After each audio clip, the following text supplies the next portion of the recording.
Los dedos son mágicos. Fíjense que nosotros podemos con el pulgar tocarnos la yema de los demás dedos. Eso es exclusivo de los primates. Ajá, eso ya es otra cosa. Y sí. es lo que nos permite a nosotros manejar cualquier objeto, grande, pequeño, mediano, del tamaño que uno desee. Ay, yo tampoco.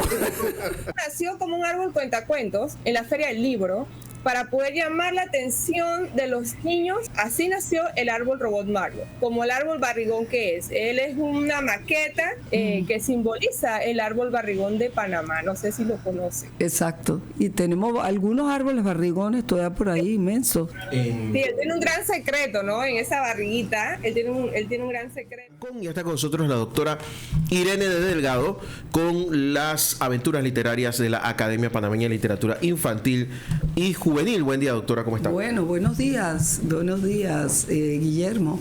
Aquí un día más con nuestras aventuras literarias. El día de hoy lo vamos a dedicar a un tema que despierta mucha sensibilidad entre todos, que es la naturaleza y cómo preservamos, cómo podemos todos contribuir a preservarla. Y qué vinculación existe y de qué manera también en la literatura se refleja la naturaleza, y en la literatura infantil cómo tratamos los escritores de despertar este amor, este reconocimiento del valor de la naturaleza entre nuestros niños. Esto ha existido siempre, pues la literatura siempre, la naturaleza, como el arte, ha tenido un lugar importante, porque ¿qué somos si no vivimos en un entorno natural? Sobre todo a principios del siglo XX, cuando nace nuestra literatura, justamente era eso el tema central, porque se tocaba mucho lo rural, nuestras costumbres, el campesinado, y era justamente, estábamos en medio de la naturaleza, y ese era el tema central en esos tiempos. Ahora los temas han variado, sin embargo, hay que reconocer que si vamos a porcentaje, el porcentaje de libros, de cuentos, por ejemplo, y hasta de poemas, sobre todo, y es lo que nos interesa aquí, escritos para niños, yo diría que llevan un buen porcentaje. La presencia, no solo, porque una cosa es la presencia de la naturaleza como decoración, pero otro es la naturaleza como protagonista.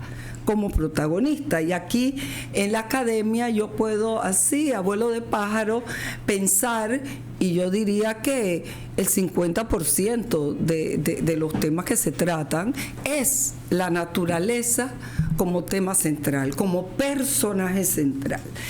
Si vamos a la naturaleza como decoración, como marco, pero como un marco muy importante y de gran peso, tendríamos que ver, por ejemplo, autores, si hablamos de los que escriben para niños, autores, volvemos a Jean Marin, que tuvo este contacto y este aprecio, este conocimiento de la naturaleza tan profundo y tan variado, siendo un hombre de campo. Y entonces es un gusto ver cómo describe con lujo de detalle todo lo que se refiere a los árboles, a los pajaritos, las diferentes aves que hay. Así que es prácticamente un diccionario de naturaleza de su entorno en Veraguas, ¿no? Entonces aquí pues yo tengo este libro, Las gracias y desgracias de Chico Perico, que es su autobiografía, donde la naturaleza ocupa el 50% de la obra. Y aquí hay un capítulo que dice pajaritos negros, pajaritos amarillos, pajaritos azules y toros bravos. Chico Perico se la pasaba vagabundeando por el prado verde alrededor de la choza con un pequeño biombo honda para cazar pajaritos. Allí es la costumbre que tenían los niños del campo de cazar pajaritos. Ya ahora se le dice a los niños, bueno, no case pajaritos, cazarlo, le ponían una trampa y quedaban los pajaritos ahí encerrados. Como una caja. Es como una caja con un palo, exactamente. Bueno, de allí, ¿y qué decir de la descripción de los árboles? que quizás ya la gente del campo sí le da el nombre a los árboles, ya nosotros no, y eso es importante, ¿no? Conocerlo y valorarlo. Entonces, en este afán de escribir sobre la naturaleza, la Academia Panameña de Literatura Infantil presentó hace 2 años, porque cada año presentamos una antología, Naturaleza Mágica, antología de cuentos, poemas y teatro. Todas estas obras de miembros y amigos de la academia, justamente se trata de obras que han sido escritas sobre la naturaleza, y aquí podemos apreciar la abundancia de obras, y quedaron muchos por fuera, es decir, que el tema es sumamente importante en la literatura infantil. Tenemos varias miembros de la academia que han publicado cuentos sobre la naturaleza preferentemente. Tenemos, por ejemplo, este libro tan hermoso aquí de Rosalba Alarcón, El día que tuvimos que mudarnos. Ya esto se trata de la devastación, de hacer a los niños conscientes de cómo estamos viendo animales que salen de su hábitat, porque nosotros los humanos estamos restándole el hábitat a los animales. Claro. Entonces tú ves lagartos que se van a Cotadeleta, Santa María, y aparecen por acá, pero es que nosotros somos los culpables. Claro, porque ¿sí? Hemos invadido el hábitat. Entonces de eso se trata. Entonces tú ves que entre la naturaleza, la forma en que la trata un chico Jean-Marin es muy diferente a la forma en que la vemos el día de hoy, porque en ese tiempo la naturaleza no estaba tan en riesgo como lo está ahora. Ahora el tratamiento que le damos a la naturaleza no solo es un tratamiento bucólico y descriptivo, sino un tratamiento que lleve a tomar conciencia, igual que el mes pasado que tuvimos sobre el mar, la contaminación que hay en el mar. Entonces vinieron varias fundaciones justamente preocupadas por eso, y son temas que también tratamos en la literatura. Por ejemplo, esta obra mía, Las aventuras de Sinforosa. Sinforosa es una tortuga. Sabemos el peligro que tienen las tortugas, el peligro de extinción, y bueno, aquí se trata de una tortuga que finalmente, llega a un lugar donde hay menos. Bueno, la historia es muy larga, pero esto para hacer un recuento. Tenemos otras, Evelyn Lozano, por ejemplo, que ahora vamos a ver si tenemos tiempo de leer un pasaje de ella, ganadora de premio Jean-Marin y de otros, que es parte de la academia. También en su obra Calderos Mágicos, ella también escribe un lindo cuento que tiene un pequeño video donde habla de un oso perezoso. Eso, y en estos días hubo un día dedicado al oso perezoso como animal que debemos proteger. Ahí en ese cuento de Evelyn, el oso finalmente no es tan perezoso, no hay que verlo como perezoso, claro. Todo depende del punto de vista, ¿no? Es su manera de caminar, pero muchas veces aparecen allí tirados en la calle porque los autos no tienen el cuidado y ellos no se mueven rápido, ¿no? Otra que miembro de la academia que escribió también sobre el oso perezoso, Calúa, Katia Malo, que ha estado en este programa. Aquí, claro. Exacto. Ella también ha dedicado tiempo a escribir sobre este animal.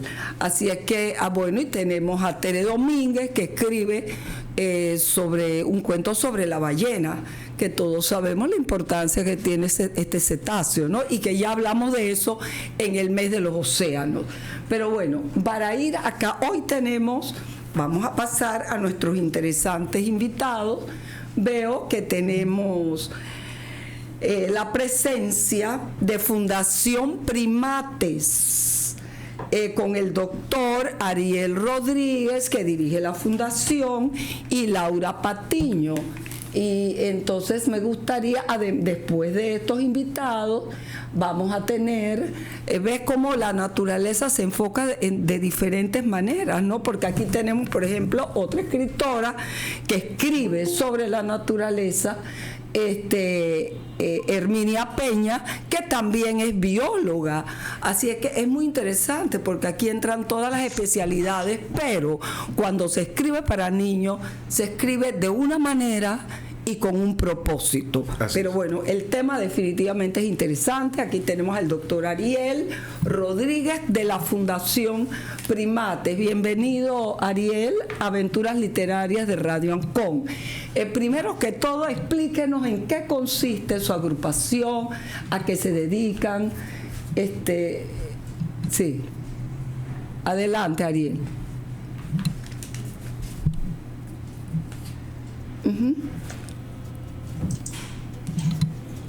Estamos escuchando a Ariel,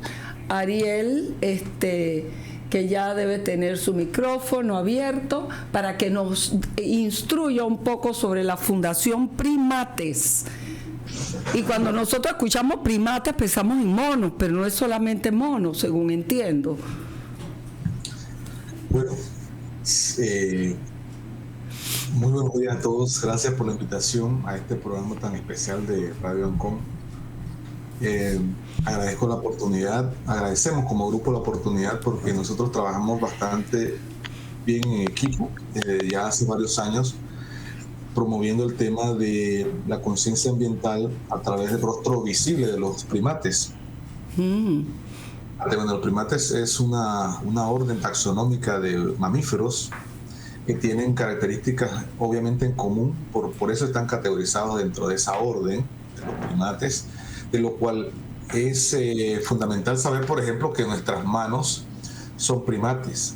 Y usted verá todos nuestros primos también tienen la misma forma desde el índice pulgar, que y de hecho ha sido nuestra mano primate la que nos ha permitido construir la civilización que tenemos. Pues la capacidad intelectual que tenemos o la inteligencia que tenemos la tienen también otros animales. Por ejemplo, yo casi estoy seguro que los delfines, ballenas, serían capaces de crear civilizaciones si tuviesen las extremidades adecuadas, si tuviese, por ejemplo, este tipo de extremidades como las que nosotros tenemos. Justamente porque cuando se tienen el cerebro que tenemos y las manos que tenemos, es que hemos podido construir, hemos podido escribir y hemos podido construir esta historia en el planeta, que obviamente lo tenemos prestado, que yo creo que ahí es donde cae el tema de hoy, que es el tema de la educación. Nosotros debemos comprender que este planeta está compuesto de millones de especies, de cientos de ecosistemas que dependen de esa configuración y esa red de especies y de elementos vivos y elementos muertos que en su conjunto nosotros le llamamos ecosistemas en cierta escala, hábitat en otra escala, biomas en otra escala, biosfera en una escala más amplia, y donde no hemos descubierto otra biosfera en el sistema solar ni en otro sistema solar de otro lado, no lo hemos descubierto hasta la fecha. Yo sí creo que puede haber en otras partes del universo. El universo es muy grande, tan grande como, o hay más estrellas en el universo que arena en el mar, para que tengamos idea la magnitud del universo en el cual estamos nosotros inmersos como una pequeña, somos microscópicos en el contexto del universo, súper microscópicos. Sí, muy interesante. Yo quisiera al regreso, ahora que habla de las manos, la conformación de las manos, el tipo de inteligencia y de civilización que hemos creado entre el cerebro y las manos, cómo podemos eso trasladar e interpretar en otros seres marinos, por ejemplo, otro tipo, digamos, no de civilización, ¿no? De mundo, de desarrollo distinto al nuestro. es bien interesante porque hay animales, por ejemplo, entre los reptiles que también cuentan con sus manos, con sus dedos, tienen 5 dedos, es decir, pero desde nuestro punto de vista no entran dentro de las categorías, ¿no? Yo decir es que nuestros dedos son mágicos. Fíjense que nosotros podemos con el pulgar tocarnos la yema de los demás dedos. Eso es exclusivo de los primates. Ajá, eso ya es otra cosa. Y sí. es lo que nos permite a nosotros manejar cualquier objeto, grande, pequeño, mediano, del tamaño que uno desee. Ay, yo tampoco. Fíjese que y tenemos la largura suficiente de los dedos, o sea, está proporcionalmente bien hecho la forma como tenemos las manos. Si tuviésemos las manos distintas, no podríamos hacer prácticamente nada. Tendríamos igual que ver el mundo sin poder construir nada. Ajá. Ahora, yo quisiera ahora, al regreso, vamos a darle muchas cosas, tenemos que conversar, Ariel, porque le voy a presentar también otra capacidad que tienen otras patas y otras manos que no tenemos nosotros en otros animales, ¿no? Pero vamos a darle también la oportunidad a Herminia Peña, que puede estar un momento con nosotros. Herminia también es bióloga y ha escrito sobre árboles, sobre todo, sobre naturaleza, y Herminia conjuga pues su conocimiento de bióloga con la literatura infantil. Herminia, ¿estás con nosotros, Herminia? Es correcto, buenos días. Buenos días, ahí veo tu árbol mágico. Sí. Ariel, nosotros regresamos con Ariel y ahora vamos con Herminia. Herminia llamó mucho la atención con un árbol que ella creó, que era una especie de robot. Entonces, como manera de tener un impacto sobre los niños, atraerlos, porque ya la forma de hablar de la naturaleza para que un niño se sienta atraído, porque cómo se puede hablar de la naturaleza.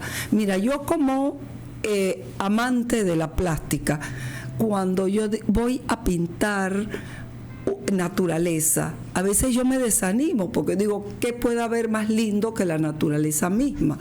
Entonces digo, voy a hacer naturaleza pero de una forma distinta, transformándola, modernizándola, porque imitar la naturaleza es imposible, nunca podrás hacerlo mejor que ella misma. Lo mismo sucede quizás con la escritura. Sí. Yo he visto que usted esconde cosas en sus cuadros. Yo escondo cositas, exacto. Sí. Mire que las veo, yo me pongo a ver los cuadros bien. Ah, qué bien, qué bien. Diego, tú sabes, todos esos cuadros que están por ahí los ha pintado ella. Bueno, todos. exacto. Bueno, yo quiero hacer el parangón con Herminia, porque Herminia escribe cuentos para niños sobre naturaleza, pero también creó esto. ¿Cómo te fue a ti? Explícanos, Herminia. Bueno, yo creo que también escondo cosas en mi literatura. Ajá. Soy botánica y es difícil hablar de plantas a adultos y mucho más a niños. Entonces, también en la escritura he hecho lo que ustedes hacen en los cuadros. Yo escondo allí conceptos de ciencias naturales, inclusive hasta he puesto nombres científicos en medio de los cuentos. Yo me he atrevido bastante, he sido bastante atrevida en la literatura, pero creo que los niños son un campo muy, pero muy abierto a nuevos conocimientos. Estamos en la era del conocimiento. Uh-huh. Así que por esa parte no tuve ese temor o ese miedo de escribir para niños, escondiendo en la literatura y en el cuento conceptos de ciencias naturales.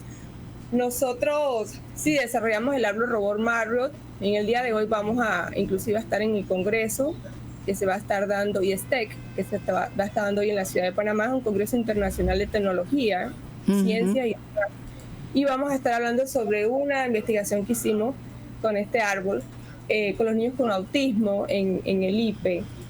Hasta allá hemos llegado con el arbolito. El arbolito nació como un árbol cuentacuentos en la Feria del Libro para poder llamar la atención de los niños para que compraran mis cuentos. Así nació el árbol robot Mario, como el árbol barrigón que es. Él es una maqueta que simboliza el árbol barrigón de Panamá. No sé si lo conocen. Exacto. Y tenemos algunos árboles barrigones todavía por ahí, inmensos. Sí, él tiene un gran secreto, ¿no? En esa barriguita, él tiene un gran secreto, y de eso precisamente se trata la historia del cuento. Y fue el primer cuento que yo escribí. Yo he escrito 14 cuentos, y yo me inspiré porque yo tenía que ir a una escuela primaria a dar una charla sobre el Día del Árbol. Y yo dije, una charla, los niños, Dios mío, qué cosa tan aburrida. Los niños no van a prestar ni pie atención. Entonces, ahí fue que se me ocurrió hacer un cuento que hablara sobre el árbol barrigón. Él está triste, él está llorando porque se ríen de él. Todos los animales del bosque se ríen de él por sus amigas. Entonces el azulejo, que es un ave que siempre anda de aquí para allá, fue que lo vio y decidió ayudarlo. Entonces es una historia muy linda de solidaridad entre un ave y un árbol. Qué lindo. Exacto, bueno, son técnicas que se usan en la literatura infantil porque Herminia, hasta hace hay una escuela de escritores y críticos literarios que sí, hasta cierto punto tienen razón en decir que la literatura debe entretener, no buscar enseñar, porque entonces se va a parecer demasiado un texto o los niños lo van a asociar con la escuela y bueno, qué aburrido, pero bueno, este tipo de elementos agregan diversión, ¿no? Es lo más difícil, tratar de entretener y a la vez educar, es muy difícil. Claro, pero el conocimiento tú lo estás dando allí escondido, igual que escondes elementos, va escondido el conocimiento, y el conocimiento así de cierta manera pasa mejor y los niños lo absorben y lo interpretan mejor, porque siempre tenemos una idea equivocada de que el niño hay que darle las cosas directas, masticadas, y no es así. El niño tiene gran capacidad de mirar más allá y de descubrir las sutilezas. Así, por eso es que tenemos que tener mucho cuidado en escribir para niños, por eso no cualquiera lo hace, porque hay que estar muy consciente de que se escribe de una manera que el niño comprenda, pero no se le impone conocimientos como si fuera una tarea. Así es que, y bueno, ahora con la tecnología, Herminia, como tú has hecho con el árbol, hay que inventarse nuevas cosas porque ya los muchachos quieren tecnología, eso. Y entonces... No, sí, nosotros avanzamos hasta allá, hicimos una plataforma que se llama Steam Tools por medio de un proyecto con la CENACID, y tenemos 6 cómicas, son videitos inspirados en mis cuentos. Tenemos 7 cómics al estilo manga, todo esto hecho por manos panameñas, artistas panameños, jóvenes que son súper talentosos. Y esta página ustedes pueden accesar de manera gratuita. El link está en mi Instagram, Cuentos del Trópico. Ahí está el link de la página web y pueden accesar a todas estas herramientas digitales. Tenemos actividades de comprensión lectoras en línea en esa plataforma, que están elaboradas de acuerdo a los objetivos de las pruebas estandarizadas. O sea, no son preguntas de comprensión lectora tipo cuestionario, sino que están alineadas a estos objetivos. Yo creo mucho en educar a los niños. Los niños son, para mí, un gran potencial. Creo que nosotros no protegemos lo que no amamos y no amamos lo que no conocemos. Por ende, hay que ayudar a los niños a que ellos conecten con el ambiente para que de grandes puedan entonces protegerlo. Así es, Herminia, en eso estamos todos los escritores. Muchas gracias, Herminia. Yo creo que tenemos que hacer un corte. Si puedes quedarte para la segunda ronda. Yo sé que tenés un compromiso y seguimos también con la Fundación Primates. Vamos a la pausa, don Diego. Esta es La Mañana Ancón con la Academia Panameña de Literatura Infantil y Juvenil, la doctora Irene Delgado, en La Mañana Ancón. Bueno. Seguimos con la Academia Panameña de Literatura Infantil y Juvenil y las aventuras literarias, hoy con la doctora Irene Delgado y los invitados. Bueno, regresamos a los primates. Bueno, yo le voy a pedir a Ariel que, porque primates, la definición, no confundamos que es solamente mono. ¿Qué otras especies llamamos primates? Para empezar, el hombre, nosotros somos primates, ¿no? Entonces hay toda una escala, sí. Sí, correcto. Hay dentro del orden de los primates, obviamente que está la especie humana, que son que nos podemos considerar dentro del grupo de los grandes simios. Dentro de los grandes simios están todos aquellos, están por ejemplo en Asia el orangután, en África están los gorilas, en África están los chimpancés y en África están los bonobos. Y en América nosotros originalmente no evolucionó ningún lo que se considera los simios, los grandes simios. Pero también tenemos, en el caso del neotrópico, tenemos primates del neotrópico, que tenemos una variedad impresionante, casi más de 100 especies acá en América. En África tenemos una serie de primates, algunos adaptados no solamente a los bosques, sino también adaptados a las sabanas, como por ejemplo los mandriles, los cercopithecus y todos estos. Y en Asia tenemos adaptaciones tanto a primates o monos al suelo, a las sabanas, por ejemplo en la India, y también obviamente en bosques como los gibones, que son animales muy parecidos a los monos araña en cierto sentido, los monos arañas que tenemos nosotros en América. Así que lo importante a destacar es que al parecer el origen de los primates hasta la fecha se va hasta Egipto, hasta lo que hoy es Egipto. De ahí han salido los primeros fósiles de hace más de 23 millones de años en lo que es hoy Egipto, y por eso se le llamó a ese fósil a Heptopithecus, que son los primeros, lo primero que se tiene registrado al respecto en términos científicos, pues estamos hablando. Obviamente que nosotros sabemos que todos los primates, por su propia naturaleza,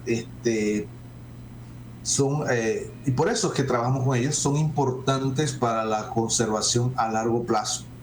O sea, todo es importante conservarlo, y no me gustaría hablar de prioridades, pero es evidente que mucho del bienestar que hoy tenemos como humanos se lo debemos también al sacrificio de nuestros hermanos menores primates. No es para nadie un secreto que muchos de los medicamentos y gran parte de las vacunas han sido probadas en primates, en los laboratorios en todas las partes del mundo donde se desarrollan vacunas. ¿Por qué? Porque justamente su configuración anatómica y fisiológica más cercana la tenemos ligada a ellos. Entonces se comienza con animales menores, por ejemplo como los cuy o a las ratas de laboratorio, pero luego se sigue evolucionando a aplicarlas en animales mucho más emparentados con nuestra especie. Exacto. Son razones vitales por las que nosotros debemos tener claro la conservación de las especies. Sí. Pero además de eso tenemos que tener un valor ético. Yo creo que por encima de cualquier valor utilitario que tienen las especies animales y vegetales, el valor más importante es ese valor ético de que nosotros no tenemos ni el deber ni el derecho de destruir, de desaparecer del planeta, como hemos hecho con muchas especies ya, bajo la presencia humana. Hemos hecho desaparecer especies del planeta, no de manera natural, sino de manera artificial, producto de nuestra falta de empatía, falta de educación, falta de cultura ambiental y sobre todo porque no hemos comprendido esos grandes valores que tienen ellos, tanto utilitarios como no utilitarios. Entonces eso es muy importante que lo tengamos en cuenta. Y eso es lo que hemos estado trabajando, pues, que es el caso de Proyecto Primates Panamá, que se llama Proyecto Primates Panamá, que es una organización que ya desde el 2017 fue el sueño tener la organización con gente trabajando para ello, y nos sentimos muy orgullosos de estar participando activamente, no solamente en temas de monitoreo, temas de conservación como tal, porque hacemos actividades de conservación como tal, sino algo muy importante y vital es el tema de la educación ambiental, de la cual nosotros hacemos aplicamos las cuatro variables o variantes de la educación ambiental. La educación informal, como es la que estamos haciendo en este momento, es una educación informal. La educación no formal, que se le da a organizaciones, instituciones, a grupos dirigidos, no necesariamente, de diferentes tipos. La educación formal, que es la que se da a través de ya sea el currículum o el tema ligado al currículum universitario, colegial, medio o primario, o también de jardín de infancia. Sí. Y tenemos la educación, me falta una, la educación comunitaria, que también está. La educación comunitaria es donde uno va a las comunidades, sobre todo comunidades rurales, semirurales, también pueden ser comunidades urbanas, que de hecho lo hemos hecho también, donde se hacen programas durante un día o varios días, una semana, dependiendo de lo que se pueda hacer, y donde se trabaja con una comunidad, no importa la edad de la comunidad, no importa si son niños, con abuelos, con jóvenes, con los padres, con los hijos, y esas cosas las hacemos.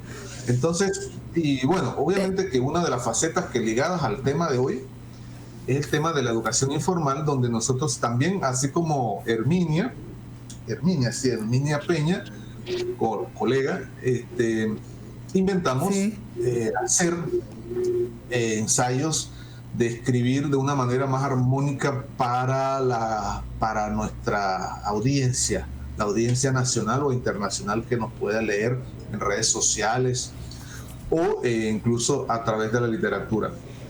Sí, yo quisiera... historias también. Exacto. Yo quisiera preguntarte, Ariel, 2 preguntas puntuales.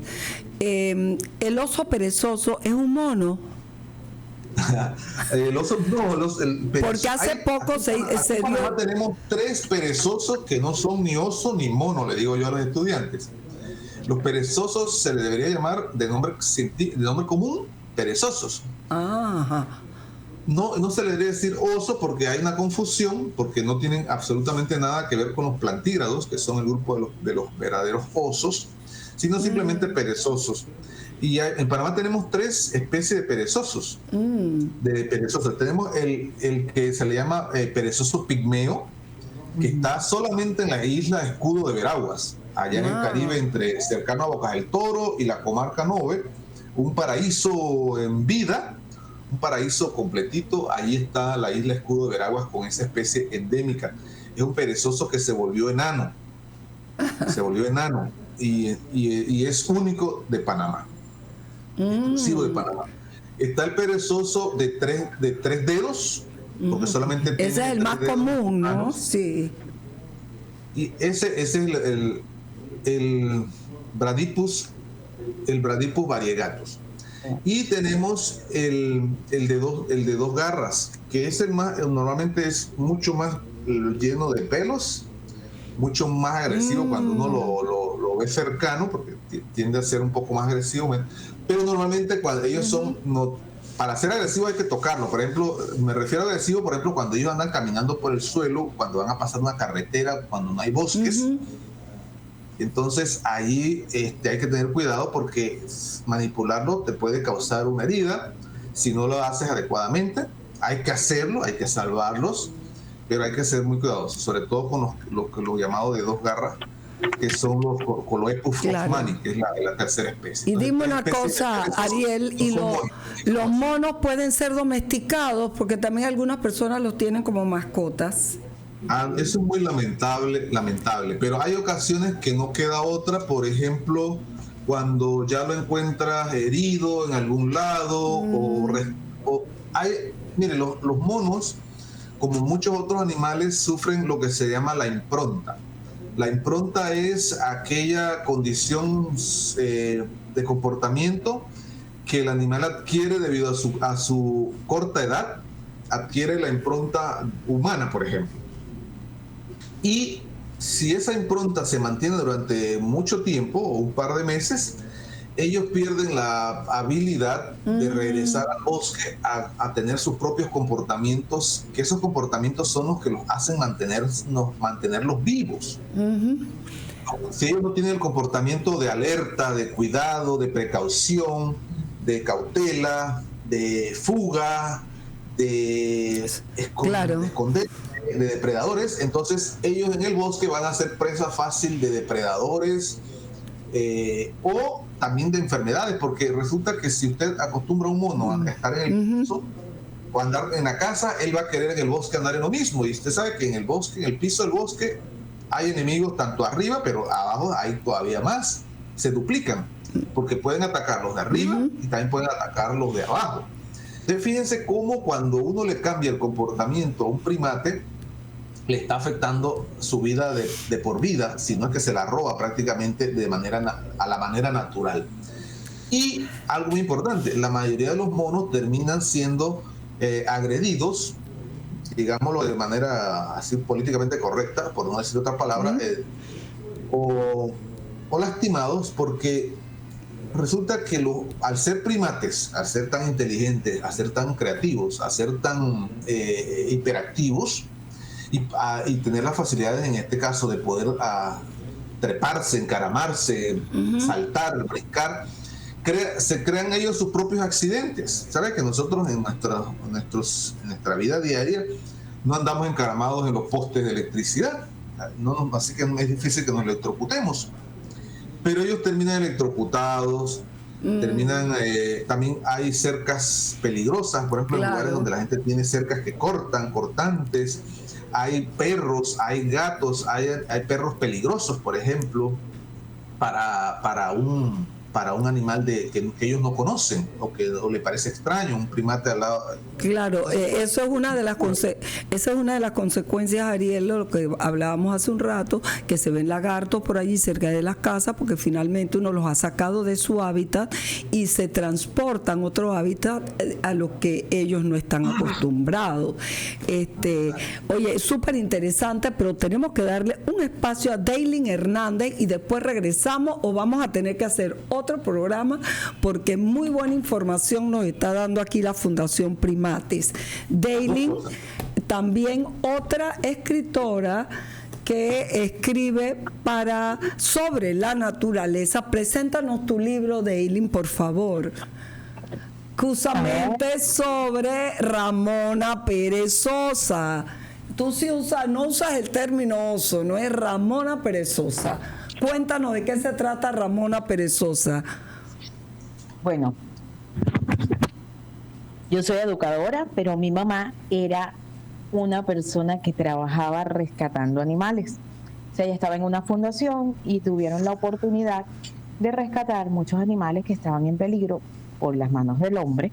En este caso, Ramona la rescató siendo una bebé de un incendio, lo que había quedado del incendio. La mamá la cargaba todavía como marsupial y se quemó la mamá y quedó la bebé. Ellos la cuidaron en el centro y la pudieron reinsertar en la naturaleza. Entonces el cuento es de cómo Ramona pasó desde el momento en que fue rescatada hasta que volvió a la naturaleza. Se puede decir que un milagro que ella haya tenido la oportunidad de volver a la naturaleza, porque no todos tienen esa oportunidad, y eso no los puede apoyar el compañero Ariel. De verdad que maravilloso lo que estabas hablando, Ariel. Sí. Yo aprendo muchísimo cada vez que estoy con alguien que está en el área de la educación ambiental.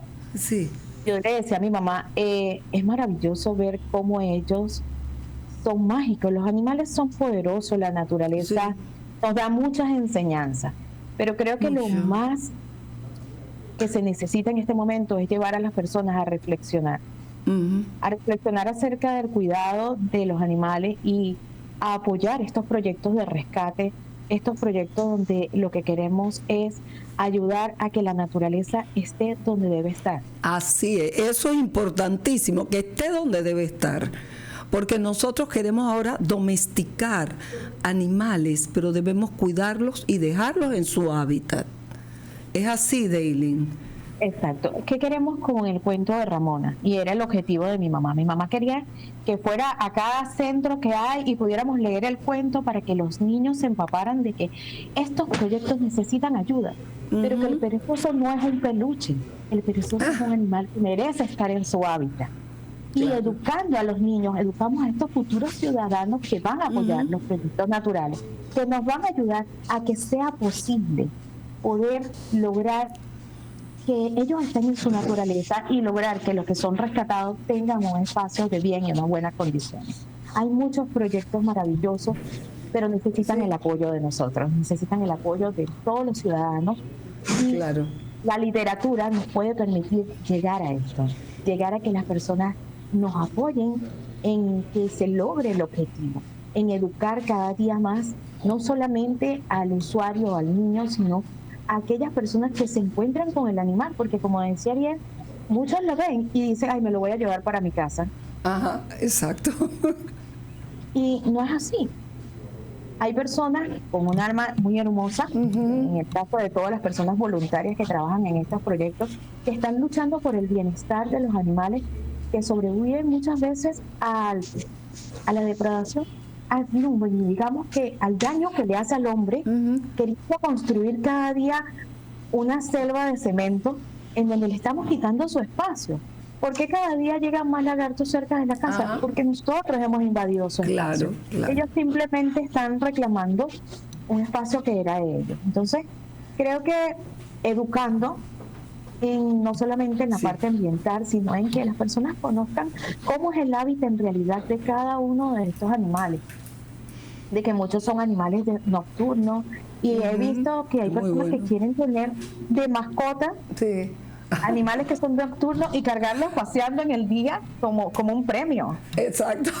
Como un adorno, sin respetar la naturaleza, porque no estamos respetando la naturaleza. Entonces, yo invito a todas las personas que nos están escuchando a conocer más, a empoderarnos de la información, a pedir estos planes de educación, como dice Ariel, que lleguen a las escuelas, que lleguen a la comunidad, porque mientras que más conscientes somos, mientras que más información tenemos, mejor funcionan las cosas. Para mí la educación es algo que nos ayuda a tener un futuro mejor. Y si permitimos que toda esta información llegue a la comunidad, que llegue a los niños, vamos a tener un futuro maravilloso. Oye, qué linda tus palabras, Daylin, y se ve que eres una tremenda educadora. Es así como dices tú, cada cosa en su lugar. Y eso es lo que los niños deben aprender, que ciertos animales no son un peluche, no son un juguete y tienen su hábitat. Mira que hemos tenido en este programa 3 personas con formaciones distintas y los 3 han coincidido en eso.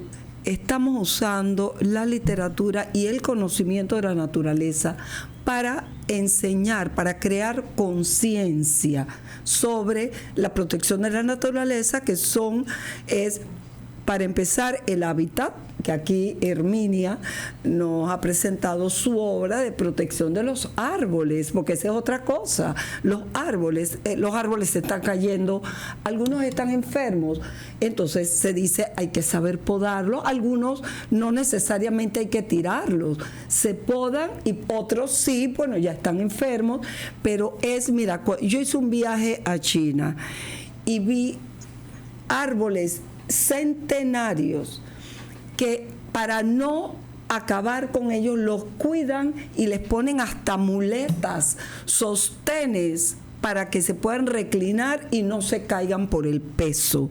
Es decir, todo ese respeto que hay hacia un ser viviente que es un árbol, la naturaleza, y a los animales igualmente. Es algo que una civilización como la civilización china, yo lo viví, le tienen mucho respeto.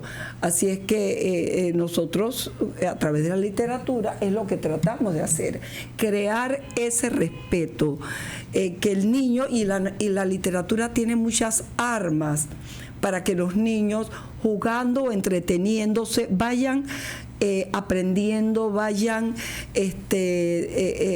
conociendo el principio de la importancia que tiene esto, ¿no?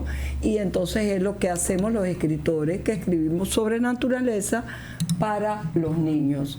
Imagínate tú, hemos aprendido sobre los primates. Sí, dale, David. Hay una parábola de Einstein que dice que se encontró una mamá y la mamá le dice: yo quiero que mi hijo sea un genio como usted. ¿Qué debo hacer? Y él le dice: leerle cuentos. Así es, exacto. Ajá, pero ¿qué debo hacer? Leerle cuentos. Entonces le dice: ¿cómo es que yo quiero que sea genio como usted? Y él le dice: es que los cuentos llevan a la conciencia. Así es. Y así es. Nosotros con la literatura lo que estamos realizando es eso: educando, apoyando la educación, donde quizás en un cuento donde la destrucción del hábitat es una grave amenaza, y nosotros estamos invitando a las personas a crear conciencia, a apoyar lo que son proyectos responsables en la parte ambiental. ¿Cómo podemos ayudarlos? Conociéndolos, respetando los animales, respetando el hábitat, respetando todo lo que es la vida silvestre, los árboles, todo lo necesario para que la naturaleza pueda seguir siendo lo que es. Claro. Ay, gracias, Daylin. Un tremendo mensaje final. Quisiera escuchar el mensaje final de Ariel y de Herminia. Ariel. Bueno, mi mensaje final es el siguiente. Yo quiero, casualmente retomando el tema de lo que usted nos preguntó sobre si los primates pueden ser mascotas. No pueden ni deben ser mascotas. ¿Por qué? Porque ellos no son peluches, ellos no son objetos inanimados, ellos no son cosas. Ellos, y eso lo hemos usado para nosotros en educación, con las historias que hemos creado, el tema de que un primate vive en grupos, son grupos sociales. Son grupos que un individuo tiene abuelos, tiene padres, tiene primos, tiene tías, tiene vecinos, tiene amigos y también tiene enemigos. Son elementos vivos del bosque que nosotros no podemos hacerle una disrupción cuando los capturamos, los matamos o los llevamos o los tratamos mal. Entonces, justamente la educación ambiental tiene que enseñarnos, porque todos estamos aprendiendo también, en este caso enseñarnos que estas criaturas merecen un respeto, un cuidado, y necesitan que nosotros les protejamos el lugar y el espacio natural donde viven para tenerlos ahora y en el futuro. Y el futuro no es solamente el mañana o pasado mañana o el otro año. Nosotros tenemos que pensar que así como generaciones han pasado de hace más de 100, 200, 300 años o 500 años, esperemos que dentro de 500 o 1000 años nosotros no hayamos destruido lo poco que queda ahora. Por eso es que hay que comenzar ahora. Si nosotros hoy tenemos una estrategia, una mentalidad de respeto a la naturaleza se mantendrá en el tiempo independientemente ahora es ya, definitivamente. Entonces estamos en fundaciones como tú, Herminia, para ver tus palabras finales.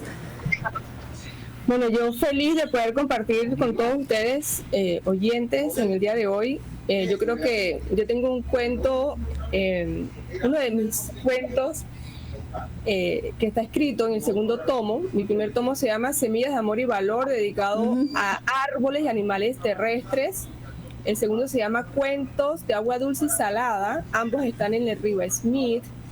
Y uno de esos cuentos es como la primera parte del cuento de Daly, porque está basado en un hecho real de un incendio forestal donde un animalito muy curioso, no lo voy a decir para que se lean el cuento, acarició la bota de un bombero en señal de agradecimiento. Pero en ese cuento yo digo que los perezosos no pudieron salir del incendio. Entonces yo creo que esa es la primera parte del cuento de Daly. Qué lindo.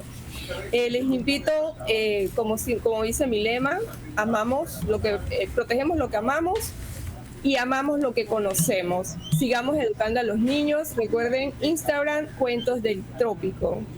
Ay, muchas gracias. Yo creo que ya tenemos bastante material de todos también los que yo mencioné al principio, el de Daylin, el cuento de Daylin, de Herminia, enfocado en lo que nos decía Ariel de Fundación Primate, respetar el hábitat de nuestros animales y respetar la naturaleza. Bueno, yo creo que ha sido un programa muy informativo y les agradezco muchísimo su participación. Bueno, hasta pronto y respetemos nuestra naturaleza.